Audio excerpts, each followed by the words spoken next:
Mas eu quero te dizer, aleluia, Jesus, continua confiando,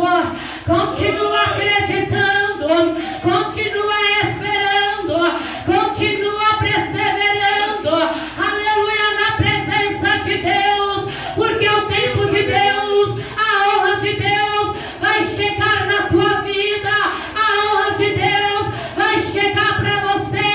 a honra de Deus vai chegar para o teu filho que está fora dos caminhos do Senhor, a honra de Deus vai chegar para o teu esposo, a honra de Deus vai chegar para a tua esposa.